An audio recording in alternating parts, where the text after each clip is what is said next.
Assalamualaikum warahmatullahi wabarakatuh. Perkenalkan, nama saya Muhammad Imran, NIM 1931041141 dari kelas PJKRD. Di sini saya akan mempresentasikan hakikat pertumbuhan dan perkembangan. Pertumbuhan adalah perubahan secara fisiologis sebagai hasil dari proses pematangan fungsi-fungsi fisik yang berlangsung secara normal pada anak yang sehat pada waktu yang normal. Pertumbuhan dapat juga diartikan sebagai proses transmisi dan konstitusi fisik, keadaan tubuh atau keadaan jasmania yang herediter dalam bentuk proses aktif secara berkesinambungan. Jadi, pertumbuhan berkaitan dengan perubahan kuantitatif yang menyangkut peningkatan ukuran dan struktur biologis. Pertumbuhan berkaitan dengan perubahan fisik secara kuantitatif yang menyangkut peningkatan ukuran dalam struktur biologis. Pertumbuhan adalah perubahan secara fisiologis sebagai hasil proses pematangan fungsi dalam perjalanan waktu tertentu. Pertumbuhan dapat pula diartikan sebagai proses transmisi dari konstitusi fisik, keadaan tubuh atau keadaan jasmania yang herediter dalam bentuk proses aktif berkesinambungan. Perubahan yang secara umum adalah proses perubahan biologis hasil pertumbuhan, antara lain bertambahnya ukuran kuantitatif badan anak seperti berat, panjang, dan kekuatannya. Begitu pula pertumbuhan akan mencakup perubahan yang semakin sempurna pada sistem jaringan saraf dan perubahan struktur jasmania lainnya. Dengan demikian, pertumbuhan dapat diartikan sebagai proses perubahan dan pematangan fisik. Pertumbuhan jasmani berakar pada organisme yang selalu berproses untuk menjadi besar. Pertumbuhan jasmania ini dapat diteliti dengan mengukur berat, panjang, dan lingkar seperti lingkar kepala, lingkar dada, lingkar panggul, lingkar lengan, dan lain-lain. Dalam pertumbuhannya, setiap bagian tubuh mempunyai perbedaan tempo kecepatan. Misalnya, pertumbuhan alat kelamin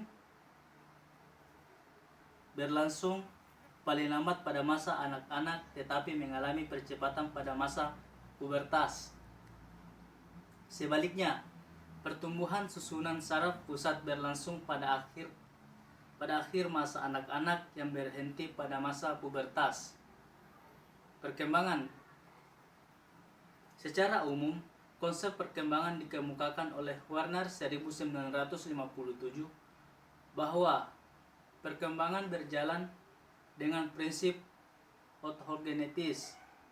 Perkembangan berlangsung dari keadaan global dan kurang berdiferensiasi sampai keadaan di mana diferensiasi, artikulasi, dan integrasi meningkat secara bertahap. Proses diferensiasi diartikan sebagai prinsip totalitas pada diri anak. Dari penghayatan totalitas itu lambat laun bagian-bagiannya akan menjadi semakin nyata dan tambah jelas dalam rangka keseluruhan.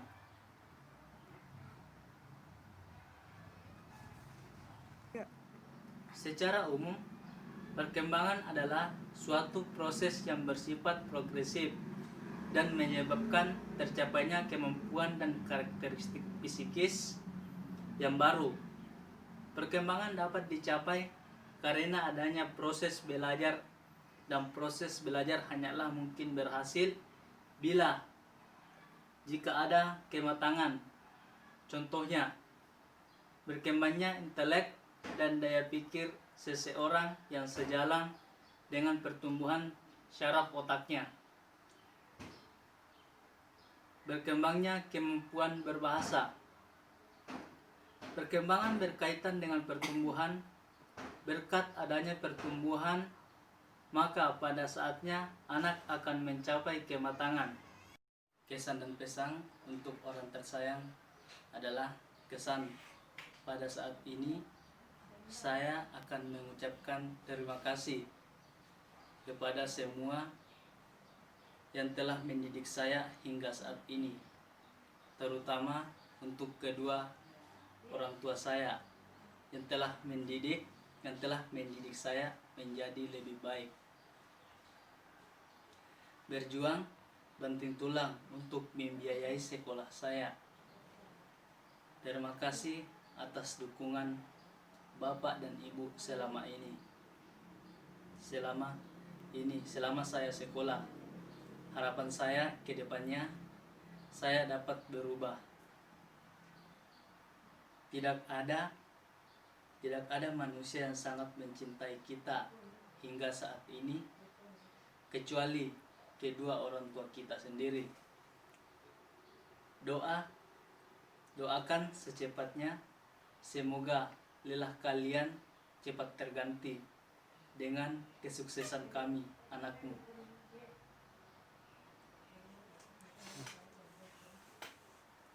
Pesan, mata saya belum melihat dunia seperti yang Bapak dan Ibu lihat.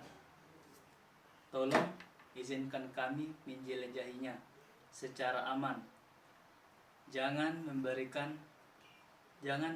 larangan yang tak perlu. Tolong beri saya kebebasan untuk membuat keputusan menyangkut diri saya sendiri untuk kedepannya. Saya akan berjuang untuk membahagiakan engkau dan tetap sehat selalu hingga saya sukses. Assalamualaikum warahmatullahi wabarakatuh. Assalamualaikum warahmatullahi wabarakatuh. Perkenalkan, nama saya Afria Awalul Islam dengan NIM 1931041145 dari kelas PJKRD. Bismillahirrahmanirrahim. Di sini saya akan menjelaskan prinsip-prinsip atau hukum perkembangan. Ciri-ciri perkembangan menunjukkan gejala-gejala yang secara relatif teratur sehingga terjadi pola-pola perkembangan yang sistematis. Di sini saya akan menjelaskan beberapa prinsip. Itu adalah pertama, perkembangan fungsi jasmania dan fungsi rohania berlangsung dalam proses satu kesatuan yang menyeluruh dan biasa dikatakan dengan integral. Dan kedua yaitu setiap individu mempunyai kecepatan sendiri-sendiri dalam perkembangannya. Yang ketiga yaitu perkembangan seorang individu baik keseluruhan maupun setiap aspeknya kelangsungan tidak konstan melainkan berirama. Yang keempat yaitu proses perkembangan ini mengikuti pola tertentu. Yang kelima yaitu proses perkembangan berlangsung secara berkesinambungan. Yang keenam yaitu perkembangan antar aspek perkembangan dengan aspek perkembangan yang lain saling berkaitan atau saling berkolerasi secara bermakna. Yang ketujuh yaitu perkembangan berlangsung dari pola-pola bersifat umum menuju pola-pola yang bersifat khusus. Di sini saya akan menjelaskan satu persatu yang saya sebutkan tadi, tujuh bagian. Yang pertama yaitu perkembangan fungsi-fungsi jasmania. Prinsip ini sering disebut sebagai hukum kesatuan organis yang biasa juga dikatakan dengan fungsional. Prinsip ini berarti bahwa organ-organ atau fungsi-fungsi ini berproses perkembangannya bukan secara sendiri-sendiri, melainkan terpisah atau satu sama lain, melainkan satu dengan yang lain saling berhubungan dan bahkan saling bergantungan. Fungsi fikir misalnya adalah tidak terpisahkan dengan perkembangan fungsi ingatan, fungsi fantasi, fungsi motivasi dan sebagainya, bahkan tidak terpisah dengan organ-organ jasmania. Yang kedua itu setiap individu mempunyai kecepatan sendiri-sendiri dalam perkembangannya. Prinsip ini mengandung maksud bahwa perkembangan antara sejumlah anak tidaklah sama dan belum tentu tingkat perkembangan yang dicapainya pada suatu saat tertentu, baik pola perkembangan seluruhnya maupun dalam aspek tertentu dari perkembangan itu. Dengan kata lain, senantiasa terdapat perbedaan individual dalam proses perkembangan anak. Prinsip ini disebut juga dengan hukum tempo perkembangan. Yang ketiga itu perkembangan seorang individu, baik keseluruhan maupun aspek kelangsungannya tidak konstan melainkan berirama. Ini berarti bahwa proses perkembangan ini kadang-kadang cepat, kadang-kadang lambat, atau mungkin berhenti untuk beberapa waktu. Perkembangan kemampuan berbicara sebagai suatu bentuk perkembangan, misalnya pada suatu saat cepat memperoleh kata-kata. Yang keempat yaitu perkembangan itu mengikuti pola tertentu. Prinsip ini menyatakan bahwa setiap aspek perkembangan kelangsungan mengikuti aturan yang relatif tetap. Yang kelima ini perkembangan berlangsung secara berkesinambungan. Dengan prinsip ini berarti apa yang sudah dicapai pada saat-saat yang lalu merupakan bagian yang tak terpisahkan oleh bagian-bagian sebelumnya. Yang keenam ini antara aspek perkembangan dengan aspek perkembangan lainnya saling berkaitan atau saling berkolerasi secara bermakna. Dengan prinsip ini dapat dicontohkan bahwa perkembangan kesanggupan berjalan akan berkolerasi dengan pertumbuhan otot, syaraf, tulang-tulang, kaki, dan sebagainya. Yang ketujuh, perkembangan berlangsung dari pola-pola yang bersifat umum menuju pola-pola yang bersifat khusus. Prinsip ini pada dasarnya mengatakan bahwa perkembangan bermula dari globalitas yang dengan melalui proses berangsur-angsur semakin muncul perincian yang semakin beraneka ragam. Dengan kata lain, perkembangan ini menuju diferensiasi. Ya, sekian dari saya. Wassalamualaikum warahmatullahi wabarakatuh. Baiklah, saya akan menyampaikan kesan dan pesan saya selama kuliah di rumah saja. Kesan saya, dengan pembelajaran secara online dapat menambah dan memperkaya wawasan kita tentang berbagai macam jenis perkuliahan yang dimana kita lakukan lebih banyak secara langsung ataupun tatapan muka. Pesan saya, walaupun pembelajaran dilakukan secara online, tapi hendaknya memberi kita motivasi untuk terus mencari berbagai literatur dan ilmu pengetahuan yang berkaitan dengan bidang studi kita.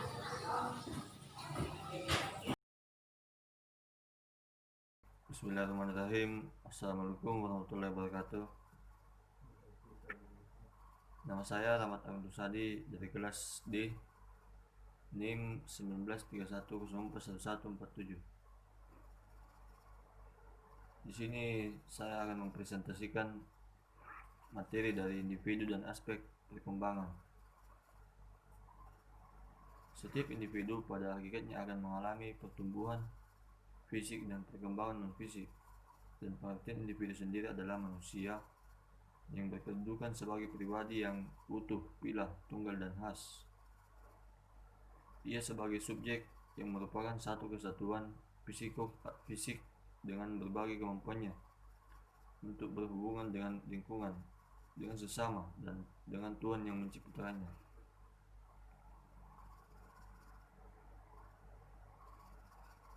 Pengertian individu. Manusia adalah makhluk yang dapat dipandang dari berbagai sudut pandang. Sejak ratusan tahun sebelum Isa, manusia telah menjadi salah satu objek filsafat bagi objek formal yang mempersoalkan hakikat manusia maupun objek material yang mempersoalkan manusia sebagai apa adanya manusia dengan berbagai kondisi.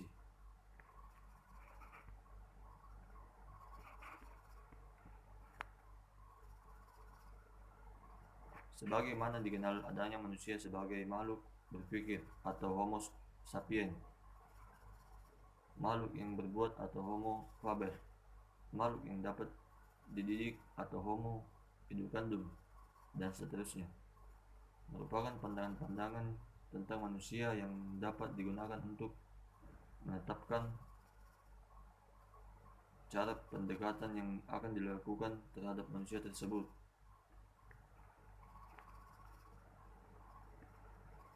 ciri-ciri dan sifat atau karakteristik individu.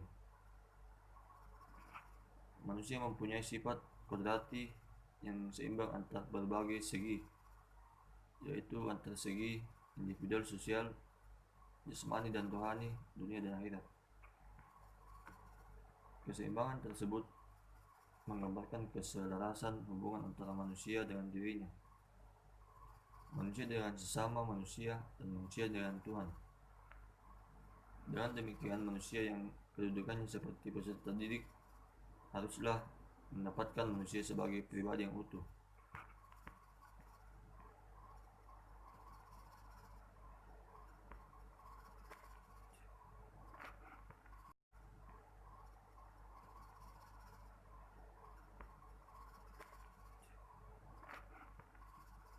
Pemikiran yang melandasi makna perkembangan karakteristik individu. Dalam banyak buku, makna pertumbuhan sering diartikan sebagaimana dengan perkembangan, sehingga kedua istilah itu penggunaannya seringkali dipertukarkan untuk makna yang sama. Ada penulis yang suka menggunakan istilah pertumbuhan saja, dan ada yang suka menggunakan istilah perkembangan saja. Penjelasan tentang aspek-aspek pertumbuhan dan perkembangan individu. Setiap individu pada hakikatnya akan mengalami pertumbuhan fisik dan perkembangan non-fisik yang meliputi aspek-aspek intelek, emosi, sosial, bahasa, bakat, khusyuk, nilai dan moral, serta sikap. Berikut ini diuraikan pokok-pokok pertumbuhan dan perkembangan aspek tersebut. Pertumbuhan fisik. Pertumbuhan manusia merupakan perubahan fisik menjadi lebih besar dan lebih panjang, dan prosesnya terjadi sejak anak sebelum lahir hingga dewasa. Masa sebelum lahir merupakan pertumbuhan dan perkembangan manusia yang sangat kompleks, karena pada masa itu merupakan awal terbentuknya organ-organ tubuh dan tersusunnya jaringan saraf yang membentuk suatu sistem lengkap.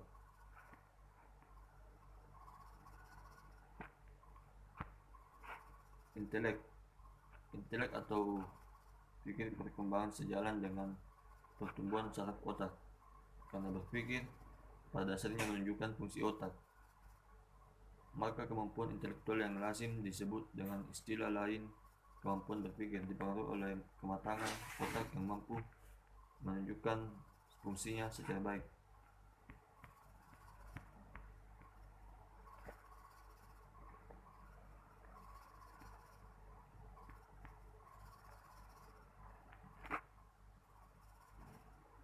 Manusia sebagai makhluk yang berpikir, makhluk yang berbuat, dan makhluk yang dapat dididik.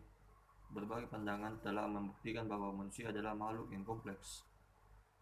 Lain dengan pandangan manusia Indonesia yang secara utuh, artinya manusia sebagai pribadi yang merupakan pengejawantahan menenggulnya berbagai ciri atau karakter hakiki atau sifat kudrati manusia yang seimbang antar berbagai segi. Pribadi yang merupakan pengejawantahan menenggulnya berbagai ciri atau karakter hakiki atau sifat kudrati manusia yang seimbang antar berbagai segi, yaitu individu dan sosial, jasmani dan rohani, serta dunia dan akhirat. Demikian presentasi saya yang saya buat ini dengan materi individu dan aspek perkembangan. Saya akhiri dengan ucapan wabillahi taufiq wal hidayah. Wassalamualaikum warahmatullahi wabarakatuh. Salam. Bismillahirrahmanirrahim. Assalamualaikum warahmatullahi wabarakatuh. Perkenalkan, nama saya Petro Saputra dari jurusan PJKRD NIM 1931041148. Di sini saya akan menjelaskan materi tentang hakikat kecerdasan majemuk atau multi intelligence, yang dimana setiap anak di dunia ini memiliki berbagai kecerdasan dalam tingkat dan indikator yang berbeda. Hal ini menunjukkan bahwa semua anak pada hakikatnya adalah kecerdasan. Perbedaan terletak pada tingkat dan indikator kecerdasan.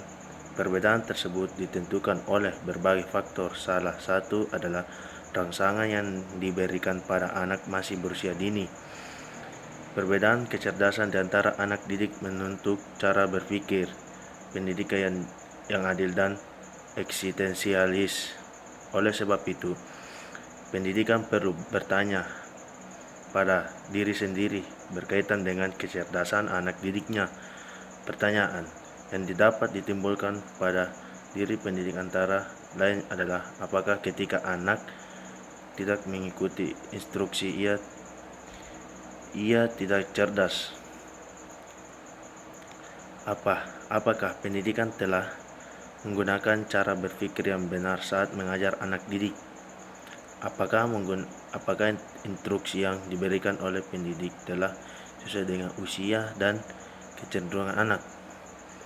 Pendidikan yang baik mampu mendeteksi kecerdasan anak dengan cara mematikan perilaku, kecenderungan, minat, cara, dan kualitas anak saat bereaksi terhadap stimulus yang diberikan. Semua indikator kecerdasan dapat dikenali pendidik untuk kemudian dibuat profil kecerdasannya. Oleh karena itu, sebaiknya setiap pendidik anak di usia dini mengetahui cara mengembangkan kecerdasan anak didiknya dengan cara mengidentifikasi setiap indikator kecerdasan anak dan menyadari pentingnya perkembangan semua kecerdasan yang dimiliki anak. Nah, uraian mengenai kecerdasan anak dapat dipelajari pada model satu ini yang kemampuannya akan Anda dapat pelajari setelah mencapai modul 1 ini adalah Anda dapat menjelaskan 1.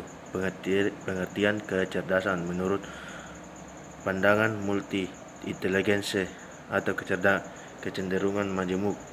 2. Latar belakang lahirnya kecerdasan majemuk. 3. Indikator kecerdasan majemuk pada anak usia dini. 4. Pentingnya kecerdasan majemuk dalam kegiatan perkembangan untuk anak usia dini. 5. Perbedaan kegiatan perkembangan berbasis bidang perkembangan dan kegiatan perkembangan berbasis multi inteligensi. Untuk mengantar Anda mencapai target kemampuan yang harus Anda peroleh saat mempelajari mata kuliah perkembangan kecerdasan majemuk di ini, materi modul 1 akan memberikan 4 kegiatan belajar berikut. 1. Kegiatan belajar 1. Pengertian dan latar belakang kecerdasan majemuk atau multi inteligensi. 2. Kecerdasan majemuk multi inteligensi anak usia dini. 3. Pentingnya multi inteligensi dan inteligensi dalam kegiatan pengembangan anak usia dini. 4. Perbedaan kegiatan perkembangan berbasis bidang pengembangan dan berbasis multi inteligensi. Agar Anda dapat mempelajari modul 1 dengan baik, ikuti petunjuk belajar berikut ini. 1. Bacalah secermat mungkin setiap kegiatan belajar pada modul 1 ini hingga Anda memahami semua informasi dan pengetahuan yang disajikan. 2. Kekuatan pemahaman Anda dengan mengaitkan pengetahuan sebelumnya dengan materi pada Anda modul 1. 3. Kaitan dan manfaatnya pengetahuan Anda dengan mengalam Anda mendidik anak di TPA, KB, atau TK. 4. Dalam modul ini, pengertian kecerdasan majemuk akan pula menggunakan istilah MI atau multi inteligensi. Pengertian kecerdasan. Anda banyak definisi kecerdasan meskipun para ahli masa sulit mendefinisikannya. Kecerdasan dapat melihat dari berbagai pendekatan, yakni pendekatan teori belajar, pendekatan teori neurobiologis, pendekatan teori psikometri, dan pendekatan teori perkembangan. Menurut pendekatan psikometris, kecerdasan dipandang sebagai sifat psikologis yang berbeda pada setiap individu. Kecerdasan dapat diperkirakan dan diverifikasi berdasarkan tes inteligensi.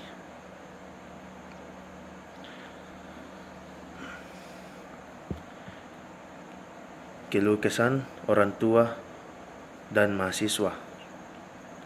Dapat dalam pandemi virus corona yang dimana orang tua suka mengeluh akibat anaknya terlalu boros, sering meminta pembeli kuota internet, dan juga mahasiswa susah menangkap jaringan karena tidak semua kota atau desa memiliki jaringan internetnya, kadang membaik atau kadang juga memburuk, sehingga apabila hari itu ada kuliah online, jaringan terganggu, otomatis kita ketinggalan dan nilai pun tidak masuk atau absen. Akibatnya pembelajaran tidak dapat nilai, tidak dapat manfaat, sehingga apa yang dibutuhkan mahasiswa tidak terpenuhi. Sekianlah hasil penjelasan saya, kurang mohon dimaafkan. Wabillahi taufiq wa hidayah. Assalamualaikum warahmatullahi wabarakatuh. Assalamualaikum warahmatullahi wabarakatuh. Perkenalkan, nama saya Eril Paresa, NIM 1931041149. Saya dari kelas Penyaskes RIKD angkatan 2019. Sehubung dengan tugas yang diberikan oleh Ibu Merisa, mata kuliah perkembangan peserta didik, baik saya akan menjelaskan atau mendefinisikan apa itu kecerdasan emosional. Kecerdasan emosional biasa disingkat dengan IQ adalah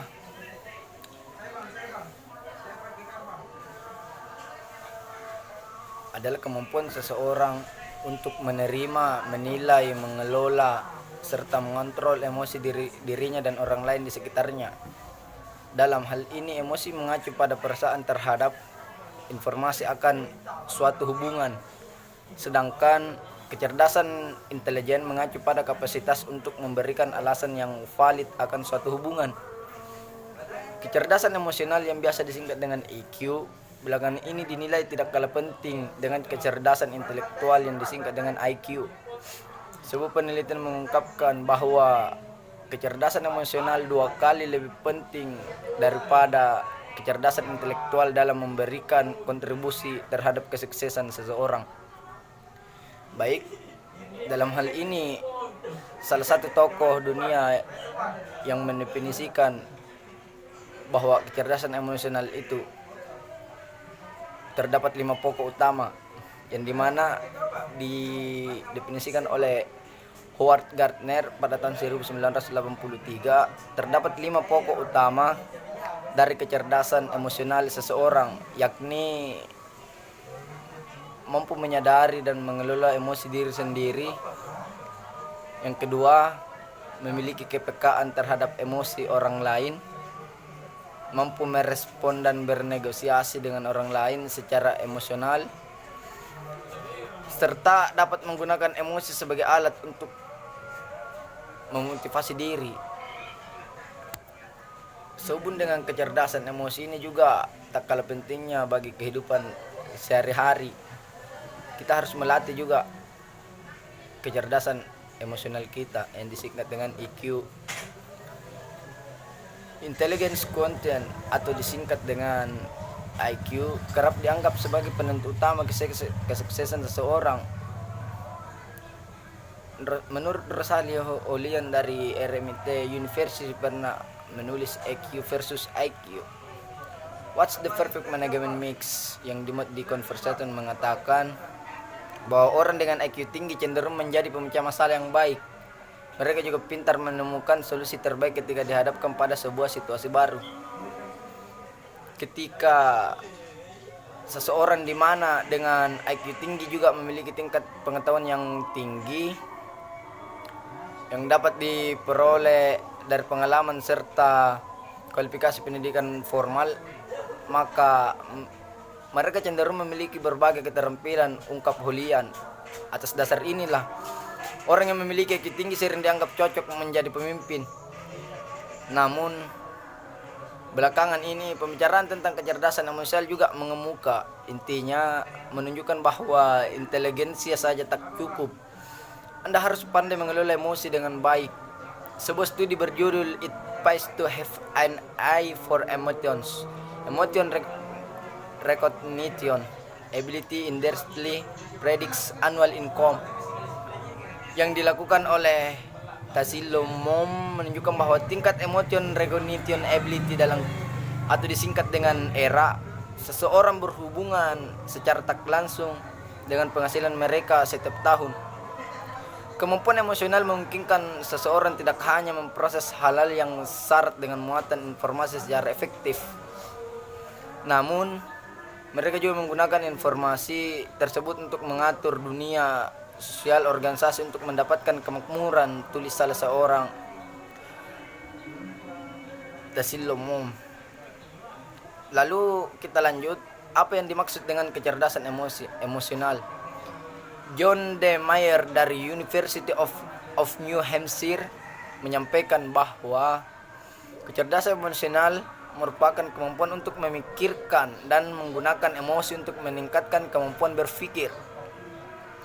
Ini termasuk kemampuan untuk merasakan emosi dengan benar, untuk mengakses dan mengelola emosi, untuk membantu pikiran, untuk memahami emosi dan pengetahuan tentang emosi, dan untuk merefleksikan emosi sehingga bisa mengatur emosi dan pertumbuhan intelektual, ungkap salah seorang tokoh. Mayer juga mengungkapkan bahwa kecerdasan emosional berarti terlibat dalam kapasitas untuk merasakan emosi, berasimilasi dengan emosi perasaan, memahami informasi dari emosi-emosi tersebut. Dalam sebuah artikel berjudul Emotional Intelligence AS, A Standard Intelligence, yang ditulisnya bersama David R. Caruso, Peter Salovey, dan Gil Citarenius, Mayer menuliskan tentang konsep pengukuran kecerdasan emosional yang berkorelasi dengan sebuah hubungan.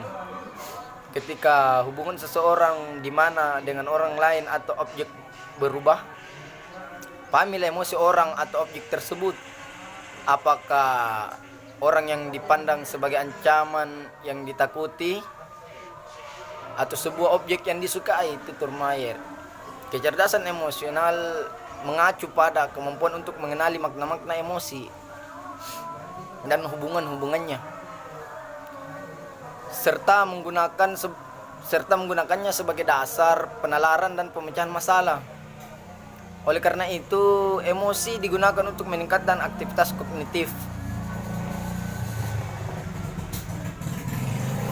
Tahap pertama adalah merasakan emosi, yakni kemampuan untuk mengidentifikasi emosi di wajah-wajah kebahagiaan, kesedihan, kemarahan, dan ketakutan, mudah untuk dikenali. Tahap kedua adalah menyampaikan bahwa manusia bisa memfasilitasi pikiran dengan emosi, yakni kemampuan untuk memanfaatkan informasi emosional dan secara langsung untuk meningkatkan pemikiran. Tahap ketiga adalah memahami emosi, yakni kemampuan manusia di mana untuk memahami informasi emosi dalam sebuah hubungan transisi dari satu emosi ke emosi lainnya. Yang terakhir adalah tahap mengelola emosi. Mayer mengatakan bahwa hal tersebut bisa dilakukan apabila seseorang memahami emosi. Ketika seseorang berada dalam zona kenyamanan emosional, menjadi mungkin untuk mengatur dan mengelola emosi seseorang dan orang lain, sehingga dapat mengembangkan diri sendiri dan orang lain dan tujuan di lingkungan sosial. Baik, terima kasih. Saya Erfarisa dari kelas penjaskes D, mata kuliah perkembangan peserta didik. Pesan dan kesan saya bagi perkuliahan kita itu, mungkin saya bisa membicarakan secara singkat saja, Bu, bahwasanya kesan itu mungkin banyak. Ada di mana kalau jaringan jelek, di mana kalau data habis, tidak ada uang untuk membeli kuota, Dan pesan saya, semoga semuanya berjalan dengan baik-baik saja dan mendapatkan nilai yang memuaskan. Saya akhir ucapan dengan wallahu muwaffiq ila aqwamit thariq. Wassalamualaikum warahmatullahi wabarakatuh. Assalamualaikum warahmatullahi wabarakatuh. Perkenalkan, nama saya Alamsyah dari kelas PJKRD NIM 1931041151. Di sini saya akan menjelaskan materi perkembangan kognitif.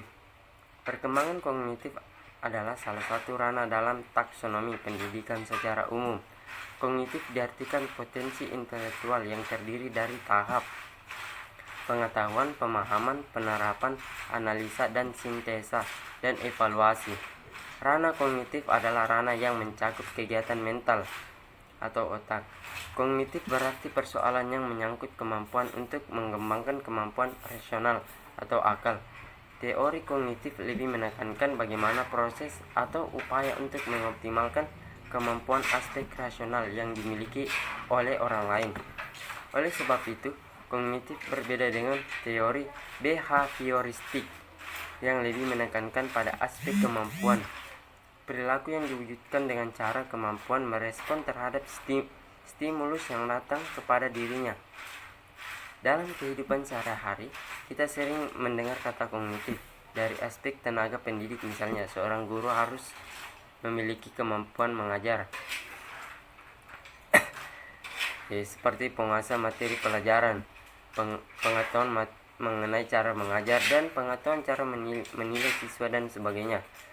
Seiring dengan masuknya anak ke sekolah dasar, maka kemampuan kognitifnya turut mengalami perkembangan yang pesat, karena dengan masuk sekolah dasar, dunia dan minat anak semakin luas, dan dengan meluasnya minat maka bertambah pula pengertian tentang manusia dan objek-objek yang sebelumnya kurang berarti bagi anak. Pada sekolah dasar, pemikiran seorang anak sudah berkembang ke arah konkret, rasional, dan objektif. Daya ingatnya menjadi sangat kuat, sehingga anak benar-benar dalam stadium belajar. Pendekatan Piaget. Jean Piaget menggambarkan masa kanak-kanak awal sebagai tahap praoperasional dan preoperasional stage, yaitu tahap utama kedua dalam perkembangan kognitif. Piaget di mana seorang anak menjadi lebih canggih dalam menggunakan pemikiran simbolis, tetapi masih belum tepat menggunakan logika. Tahap praoperasional berlangsung pada usia sekitar 2-7 tahun, ditandai oleh ekspansi besar dalam pemikiran simbolis atau kemampuan representasi yang pertama kali muncul pada akhir tahap sensori motorik. Tahap pertama dalam perkembangan kognitif. Yang pertama, kemampuan pemikiran praoperasional menurut Piaget. Kemajuan pemikiran simbolis disertai pemahaman yang tumbuh mengenai ruang, sebab, akibat, identitas, kategorisasi, dan lainnya. Fungsi simbolis, kemampuan anak menggunakan representasi mental, kata-kata, angka, atau gambar.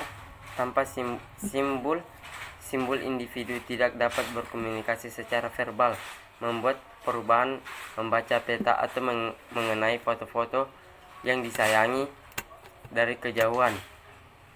Simbol-simbol bisa membantu seorang anak untuk mengingat dan berpikir tentang sesuatu yang tidak hadir secara fisik.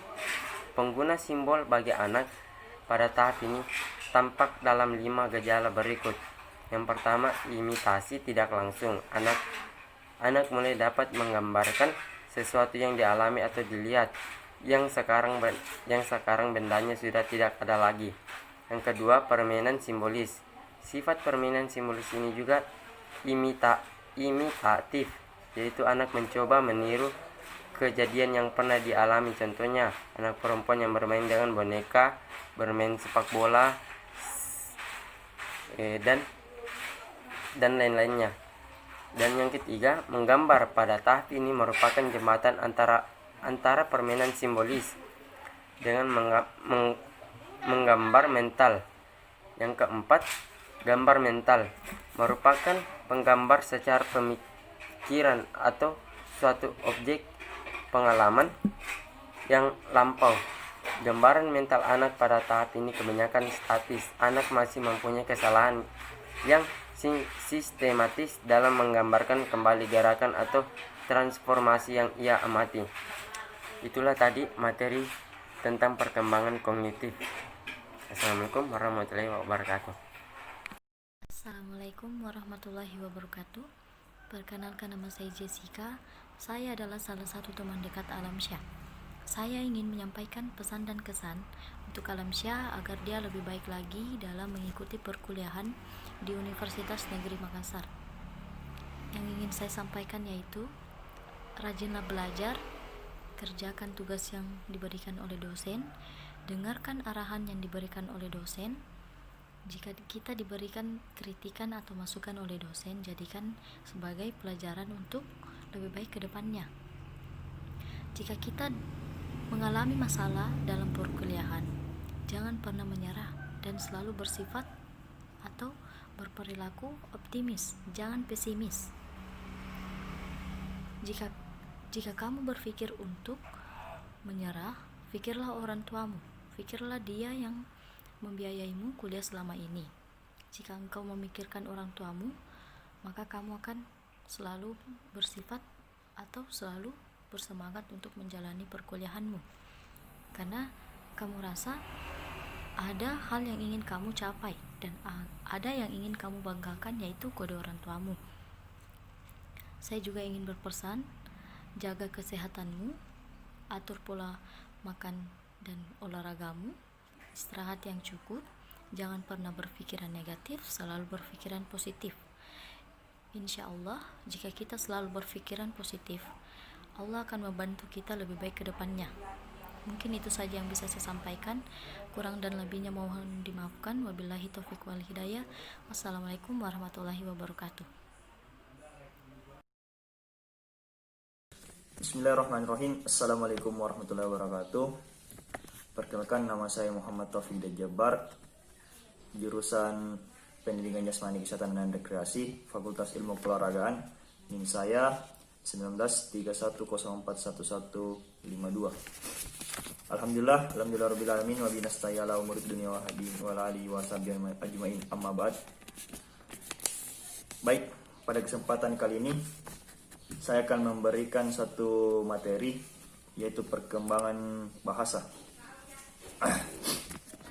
Pendidikan sebagai suatu proses adalah mempelajari sesuatu dengan fokus utama berinteraksi antara peserta didik dengan pendidik secara berlangsung dalam lingkungan belajar. Sehubungan dengan hal tersebut, maka hal-hal yang berhubungan dengan perkembangan, potensi dan percakapan, dinamika perlu, serta kegiatan siswa, terutama perilaku belajar, menjadi kajian utama dan penting bagi psikologi pendidikan. Perkembangan bahasa. Kapan sebenarnya anak mulai berbahasa?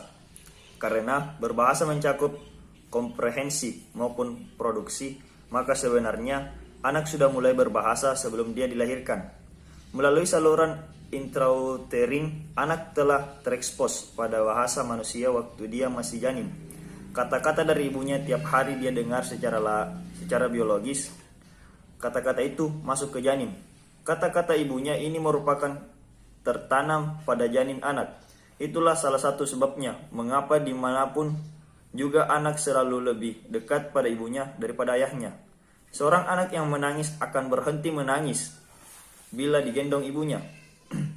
Seorang anak yang normal akan memperoleh bahasa pertamanya dalam waktu yang relatif singkat, yaitu kira-kira dari usia 2-6 tahun. Hal ini menurut Chomsky bukan karena anak itu memperoleh rangsangan stimulasi saja, lalu ia mengadakan respon, tetapi oleh karena setiap orang diperlengkapi sejak lahir innate dengan seperangkat peralatan yang berupa device yang memungkinkannya memperoleh berbahasa pertama, yang disebutnya sebagai Language Acquisition Device (LED), atau peralatan perolehan bahasa. Menurutnya, LED inilah yang membedakan manusia dari hewan dan merupakan ciri khas perolehan bahasa manusia dibanding bentuk perilaku non-bahasa makhluk lain. Perkembangan bahasa anak tidak saja dipengaruhi oleh perkembangan neurologis, tetapi juga oleh perkembangan biologisnya. Menurut Lindbergh, dikatakan bahwa perkembangan bahasa anak mengikuti jadwal biologis yang tidak dapat ditawar-tawar. Seorang anak tidak dapat dipaksa atau dipacu untuk dapat mengujarkan sesuatu bila kemampuan biologisnya belum memungkinkan. Sebaliknya, bila seorang anak secara biologis telah dapat mengerjakan sesuatu, dia tidak akan dapat pula dicegah untuk tidak mengujarnya. Karena memang ada keterkaitan antara perkembangan biologis dengan kemampuan berbahasanya. Fase-fase perkembangan bahasa anak. Menurut M. Squire-Langs, membagi fase-fase perkembangan bahasa anak dalam 4 periode, yaitu periode prelingual, usia 0 sampai 1 tahun. Disebut dengan periode bilingual karena anak belum dapat mengucapkan bahasa atau ucapan seperti yang diucapkan orang dewasa, dalam arti belum mengikuti aturan-aturan bahasa yang berlaku. Kedua, periode lingual dini, usia 1, 2, sampai 5 tahun. Pada periode ini, anak mulai mengucapkan perkataan yang pertama meskipun belum lengkap. Yang ketiga, periode diferensiasi, usia 2,5 sampai 5 tahun. Yang menyolok pada periode ini ialah keterampilan anak dalam mengadakan diferensiasi dalam penggunaan kata-kata dan kalimat-kalimat. Dan yang terakhir, periode menjelang sekolah sesudah usia 5 tahun. Menurut Cair, yang dimaksud dengan menjelang sekolah di sini adalah menjelang anak masuk sekolah dasar, yaitu pada waktu mereka berusia antara 5 sampai 4 tahun, 6 tahun. Pendidikan di TK, apalagi kelompok bermain, playgroup, belum dapat dianggap. Jadi, kesimpulan dari pemahaman perkembangan yaitu pemahaman tentang psikologi perkembangan memberikan wawasan terhadap konsep pendidikan. Wawasan ini sebagian besar berpengaruh terhadap bidang kurikulum, sebab materi pelajaran dan proses pembelajaran harus sejalan dengan perkembangan anak didik, khususnya perkembangan berkomunikasi dan bahasa anak. Psikologi perkembangan yang sifatnya umum berorientasi pada afeksi dan kognisi, semuanya memberi petunjuk kepada pendidik bagaimana seharusnya ia menyiapkan dan mengorganisasi materi pendidikan, serta bagaimana pula membina dan mengunggah anak didik agar mereka mau belajar dengan sukarela, yaitu belajar atas kesadaran kesiapan anak didik. Keluh kesah orang tua dan mahasiswa kuliah online akibat pandemi COVID-19. Orang tua sering mengeluh akibat anaknya boros, sering meminta pembeli kuota internet, dan juga mahasiswa susah menangkap pelajaran karena tidak semua kota atau desa yang ditempatinya itu jaringan internetnya kadang kurang baik, sehingga apabila pada hari itu ada kuliah online, jaringan pun terganggu, otomatis kita ketinggalan dan nilai pun tidak masuk dan absen. Akibatnya pelajaran tidak dapat, nilai tidak dapat, manfaat tidak dapat, sehingga apa yang dibutuhkan mahasiswa tidak terpenuhi. Saya rasa itulah keluh kesah atau kesan dan pesan dari mahasiswa yang kuliah online akibat pandemi. Kami berharap semua peristiwa ini cepat berlalu dan kembali ke aktivitas yang semula, dan semoga tetap terjaga dan stay safe di rumah. Terima kasih. Assalamualaikum warahmatullahi wabarakatuh. Assalamualaikum warahmatullahi wabarakatuh. Perkenalkan, nama saya Lutfi Aiman Hani, NIM 1931041159, kelas D, jurusan Pendidikan Jasmani, Kesehatan dan Rekreasi. Baik, di sini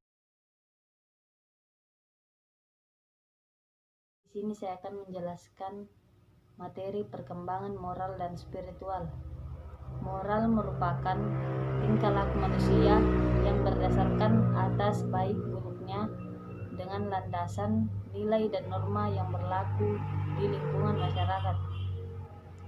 Perkembangan moral ini adalah perkembangan yang berkaitan dengan aturan atau konvensi mengenai apa yang seharusnya dilakukan oleh manusia dalam berinteraksi dengan orang lain.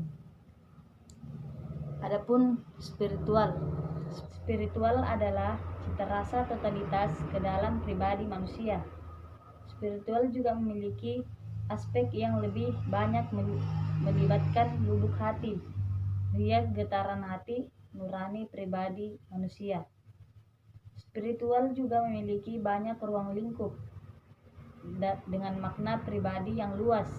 Hanya saja spiritualitas makna dapat dimengerti dengan membahas kata kunci yang sering muncul ketika orang-orang menggambarkan arti spiritual bagi mereka sendiri.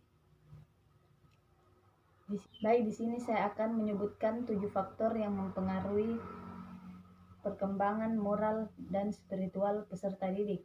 Yang pertama, teknologi. Kedua, lingkungan sekolah. Ketiga, lingkungan keluarga. Keempat, lingkungan pergaulan. Kelima, lingkungan masyarakat. Keenam, faktor genetik.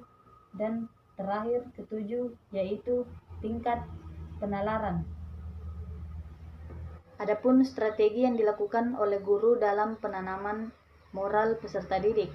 Yang pertama, tidak dilakukan secara monoton, tetapi disajikan secara variatif. Kedua, melibatkan penggunaan berbagai cara atau menggunakan media dan sumber belajar. Ketiga, memberikan pendidik moral langsung.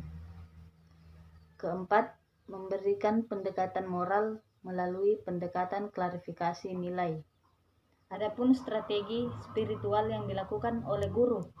Yang pertama, membantu peserta didik mengembangkan rasa ketuhanan melalui pendekatan spiritual parenting. Kedua, menanamkan nilai-nilai Islam yang terkait dengan masalah ibadah. Ketiga, menjadikan pendidikan wahana kondusif bagi peserta didik untuk menghayati agamanya. Adapun tahapan perkembangan moral dari Colbreth. Yang pertama, tingkat prakonversional terbagi menjadi 2, yaitu tahap orientasi hukuman dan kepatuhan dan tahap orientasi relatif dan instrumental. Kedua, tingkat konversional terbagi menjadi 2. Yang pertama, tahapan orientasi kesepakatan antara pribadi atau orientasi laki-laki atau gadis baik. Kedua, tahapan orientasi aturan dan ketertiban.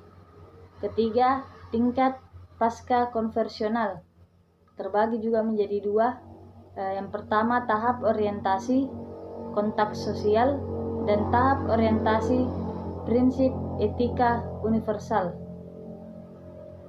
Baik, selanjutnya saya akan menjelaskan perkembangan agama dari James Flower. Yang pertama yaitu tahapan prima. Tahapan kepercayaan ini terjadi pada usia 0 sampai 2 tahun yang ditandai dengan rasa percaya diri dan setia pada pengasuhnya. Kedua, tahapan intuitif. Pada tahapan ini, kepercayaan antara 2 sampai 7 tahun dengan anak bersifat peniruan.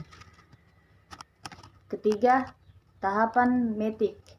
Dimulai dari usia 7 sampai 11 tahun. Sesuai dengan tahapan kognitif, anak secara sistematis mulai mengambil makna dari tradisi masyarakatnya. Terakhir, tahapan sistematis atau konvensional. Tahapan ini terjadi pada usia 12 sampai akhir masa remaja atau awal masa dewasa. Adapun tahapan perkembangan agama dari Ernest Ham terbagi menjadi 3.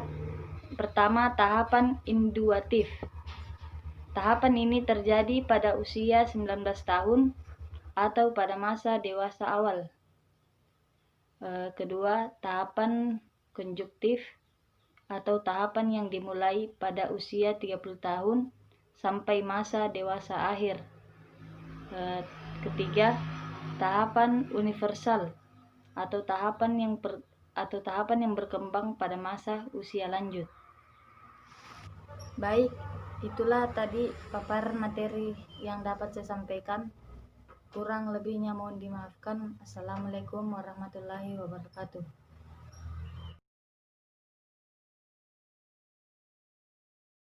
Assalamualaikum warahmatullahi wabarakatuh. Saya orang tua Lutfia Aiman Hani memberi pesan kepada anak saya bahwa rajinlah belajar demi untuk kepentingan kamu sendiri. Kesan saya selama anak saya berada dalam rumah dengan adanya wabah virus corona ini, selama anak saya dalam rumah, dia rajin menjalankan ibadah puasa dan salatnya. Insya Allah mudah-mudahan ke depan tetap begitu pula adanya. Demikian pula pesan dan kesan saya. Moga-moga amal ibadahnya terima di sisi Allah Subhanahu wa taala. Assalamualaikum warahmatullahi wabarakatuh. Saya atas nama Risma Hamsyah, NIM 1931041144 dari kelas PJKRD angkatan 2019. Di sini saya akan menjelaskan materi perkembangan sosial. Perkembangan sosial adalah pencapaian kematangan dalam hubungan sosial. Perkembangan sosial sangat dipengaruhi oleh proses perlakuan atau bimbingan orang tua terhadap anak dalam berbagai aspek kehidupan sosial atau norma-norma kehidupan bermasyarakat, serta mendorong dan memberikan contoh kepada anaknya bagaimana menerapkan norma-norma ini dalam kehidupan sehari-hari. Indikator perkembangan sosial anak. Berikut ini indikator tingkat pencapaian perkembangan sosial anak usia 5-6 tahun. 1. Bermain dengan teman sebaya. 2. Mengetahui perasaan temannya dan merespon secara wajar. 3. Berbagi dengan orang lain. 4. Menghargai hak pendapat dan karya orang lain. 5. Menggunakan cara yang diterima secara sosial dan menyelesaikan masalah. 6. Bersikap kooperatif dengan teman. 7. Menunjukkan sikap toleransi. 8. Mengekspresikan emosi yang sesuai dengan kondisi yang ada. 9. Mengenal tata krama dan sopan santun sesuai dengan nilai sosial budaya setempat. Tahap-tahap perkembangan anak dibagi menjadi 5, yaitu 1. Masa kanak-kanak awal 0-3 tahun. 2. Masa krisis 3-4 tahun. 3. Masa kanak-kanak akhir 4-6 tahun. 4. Masa kanak-kanak sekolah 6-12 tahun. 5. Masa krisis 2 12-13 tahun. Strategi perkembangan sosial pada anak usia dini yang pertama. 1. Sikap sosial dalam proses cara bermain mendorong anak untuk meningkatkan pola berpikir. 2. Belajar berkomunikasi agar anak dapat bermain dengan baik bersama orang lain. 3. Lebih menghargai orang lain. 4. Menghargai harmoni dan kompromi. Faktor-faktor yang mempengaruhi perkembangan sosial anak usia dini. 1. 1. Faktor lingkungan keluarga. 2. Faktor dari luar rumah. Faktor-faktor penghambat perkembangan sosial anak prasekolah. 1. Tingkah laku. 2. Sifat pemalu. 3. Anak manja. 4. Perilaku berkuasa. 5. Perilaku merusak.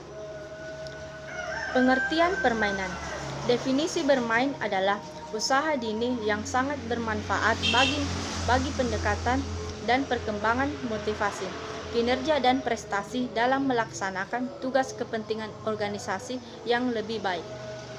Permainan dapat dibagi menjadi dua pengertian, yaitu 1. Permainan adalah aktivitas bermain nyata dalam mencari sebuah kesenangan tanpa peduli menang atau kalah. 2.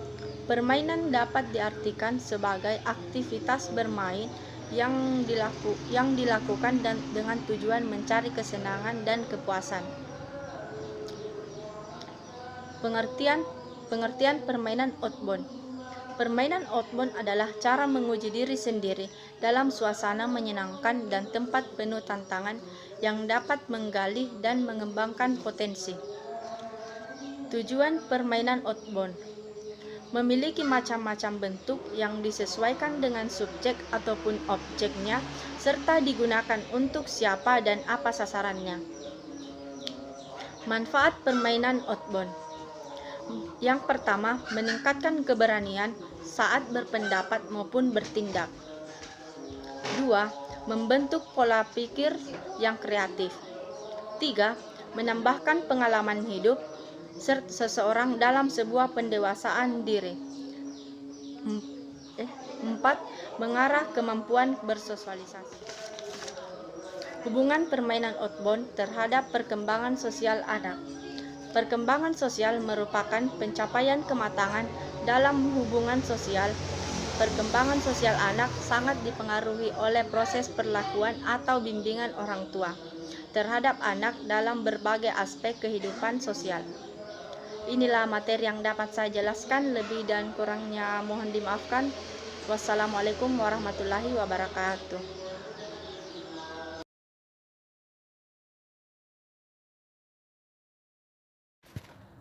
Assalamualaikum warahmatullahi wabarakatuh. Perkenalkan, saya kakak sulung dari mahasiswi atas nama Risma Hamsyah, jurusan Pendidikan Jasmani, Kesehatan dan Rekreasi. Baiklah, pada kesempatan kali ini saya akan memberikan pesan dan kesan. Adapun pesan saya kepada adik saya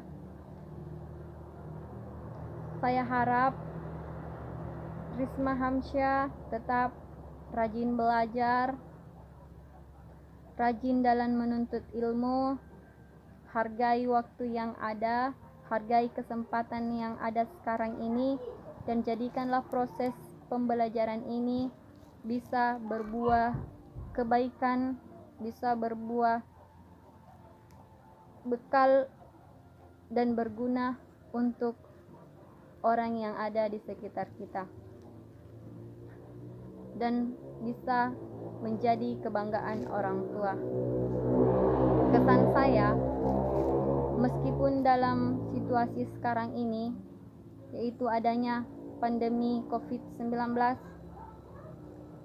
tapi dalam belajar, meskipun hanya bisa belajar dari rumah, yang saya lihat Risma belajarnya masih semangat, meskipun kadang terkendala dengan jaringan. Dan terima kasih pula saya ucapkan kepada Bapak dan Ibu dosen yang telah membimbing adik keluarga kami, yang telah memberi masukan kepada adik keluarga kami. Semoga Bapak dan Ibu sekalian bisa menjadi wakil, bisa menjadi wali bagi adik kami di kampus sebagai pengganti orang tua. Dan saya harap apapun yang Bapak dan Ibu berikan kepada para mahasiswa, kedepannya mereka bisa memanfaatkannya, bisa merealisasikannya dan menjadikannya amal jariah bagi Bapak dan Ibu sekalian. Terima kasih sekali lagi. Demikian, wabillahi taufiq wal hidayah. Assalamualaikum warahmatullahi wabarakatuh.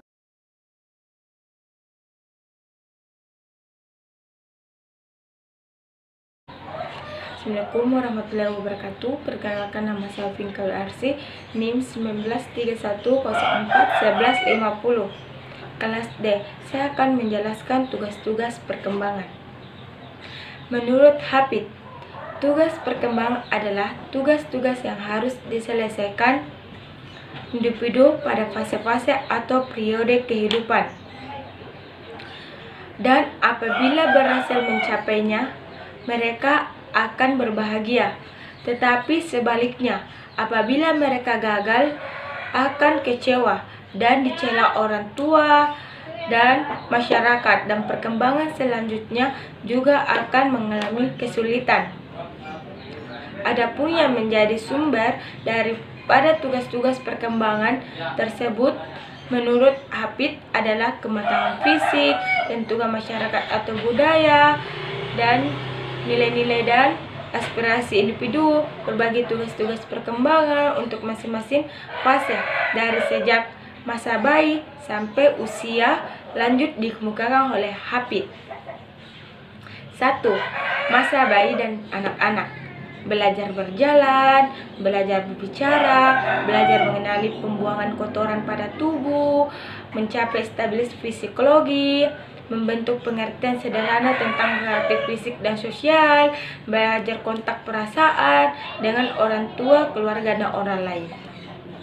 Masa anak sekolah, belajar ketangga fisik untuk bermain, membentuk sikap dan sehat terhadap diri sendiri sebagai organisme yang tubuh, belajar bergaul dan bersahabat dengan anak-anak sebaya. Belajar peran jenis kelamin, mengembangkan dasar-dasar kecakapan membaca, menulis, dan berhitung. Mengembangkan pengertian-pengertian diperlukan guna keperluan dalam masyarakat dan sehari-hari. Mengembangkan kata hati, merotor dan skala nilai-nilai, belajar membebaskan ketergantungan diri, mengembangkan sikap sehat terhadap kelompok lembaga-lembaga. 3. Masa remaja, menerima keadaan jasmania dan menggunakan secara aktivitik, menerima peran sosial jenis kelamin sebagai pria atau wanita, menginginkan dan mencapai perilaku sosial yang bertanggung jawab sosial, mencapai kemandirian emosional dan orang tua, orang dewasa lainnya, perkembangan skala nilai secara sadar, mengembangkan pergaulan dunia yang dewasa, persiapan mandiri secara ekonomi, memilih dan latihan tanggung jawab, mempersiapkan perwakilan dan keluarga. 4. Masa dewasa awal, mulai bekerja, memilih pasangan hidup, belajar hidup dengan suami atau istri, mulai membentuk keluarga, mengasuh anak, mengolah kemudian rumah tangga, menerima atau mengalami tanggung jawab warga negara, menemukan kelompok sosial yang menyenangkan.